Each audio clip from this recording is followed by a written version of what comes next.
சுகமே சொல்க. வணக்கம் நண்பர்களே. இந்த வீடியோல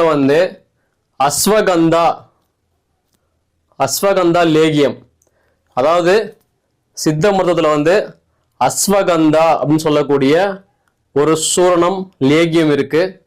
இந்த அஸ்வகந்தாக்கு தமிழ்ல பாத்தீங்க அப்படின்னா அமுக்குரா சூரணம், அதாவது அமுக்குரா கிழங்குல இருந்து பவுடர் ஃபார்மேட்லயோ இல்ல லேகிய ஃபார்மேட்லயோ பண்ணக்கூடியதா இந்த அமுக்குரா சூரணம் ஆர் அமுக்குரா லேகியம். எல்லாருக்கும் அஸ்வகந்தா அப்படின்னு சொல்லும் போது நினைவுக்கு வரக்கூடியது என்ன தெரியுமா? ஆண்மை பலம் அதிகரிக்க, இனப்பெருக்க மண்டலத்தை சீர்படுத்த அப்படின்னு மட்டும் தான் தெரியும். ஆனா இதுல அதை தாண்டி சில விஷயங்கள் இருக்கு. இந்த அஸ்வகந்தா பார்த்தீங்க அப்படின்னு வச்சுங்களேன், நம்ம உடம்புல இருக்கக்கூடிய குட்டி குட்டி நரம்புகள், நம்மளுடைய மூளையில் இருக்கக்கூடிய நரம்புகளை வலுப்படுத்துறதுக்கான வேலையை அது செய்யுது. அதே மாதிரி நம்ம உடல் நல்லா ஆக்டிவா பிரிஸ்கா இருக்கிறதுக்கான வேலையும் இந்த அஸ்வகந்தா செய்து நல்ல சுறுசுறுப்பை தரும். அதே மாதிரி தூக்கமின்மை பிரச்சனையை சரி பண்றதுக்கு அஸ்வகந்தா ஒரு நல்ல மருந்தா இருக்கும். இன்னொரு விஷயம் பார்த்தீங்க அப்படின்னா, அஸ்வகந்தால மெயினா ஒரு விஷயம் இருக்கு, அதாவது ஒளிஞ்சிருக்கு. எல்லாருக்கும் தெரிஞ்ச மாதிரி ஆண்மை அதிகரிக்குது, ஆண்மை பலம் அதிகரிக்கும், இனப்பெருக்க மண்டலத்தை சீர்படுத்தும். அப்படின்றத தாண்டி கால்சியம் சத்துகள் இருக்கு. நம்ம உடம்புக்கு எலும்புக்கு நல்ல வலுவை தரக்கூடிய ஒரு கால்சியம் சத்து இந்த அஸ்வகந்தால இருக்கு, அதாவது அமுக்குரா சூரணத்துல இருக்கு.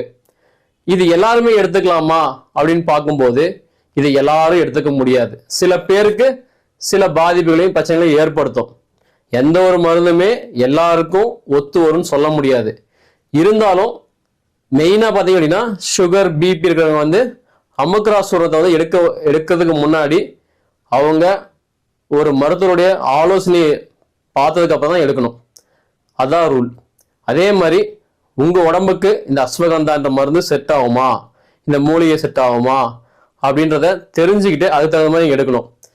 வெறும் ஆண்மை பலம்ன்ற பேசுறதை விட நமக்கு எலும்புகளை வலுவாக்கணும், எலும்புகள் நல்லா ஸ்ட்ராங் ஆகணும் அப்படின்னா அதுக்கு கால்சியம் சொல்லக்கூடிய சத்துகள் வேணும். அந்த சத்து இந்த அஸ்வகந்தான்னு சொல்லக்கூடிய அமுக்ரான்ல கண்டிப்பா இருக்கு. ட்ரை பண்ணி பாருங்க. மெயினா நரம்புகளை வலுப்படுத்தக்கூடிய வேலையை இந்த அஸ்வகந்தா செய்யுது. அதே மாதிரி எலும்புகளுக்கு தேவையான ஊட்டச்சத்தை இந்த அஸ்வகந்தா தருது. இது எல்லாரும் எடுக்கக்கூடாது. சில பேருக்கு ஒத்து வரும், சில பேருக்கு ஒத்து வராது. அப்படி எல்லாரும் எடுக்கணும் அப்படின்னு விருப்பப்பட்டா உங்களுடைய மருத்துவரை போய் பார்த்து அவருடைய ஆலோசனை பேர்ல எந்த அளவுக்கு எடுக்கலாம் அப்படின்றத தெரிஞ்சுக்கிட்டு அதுக்கப்புறம் எடுங்க. அதுதான் சரியான முறை. நன்றிங்க. வணக்கம்.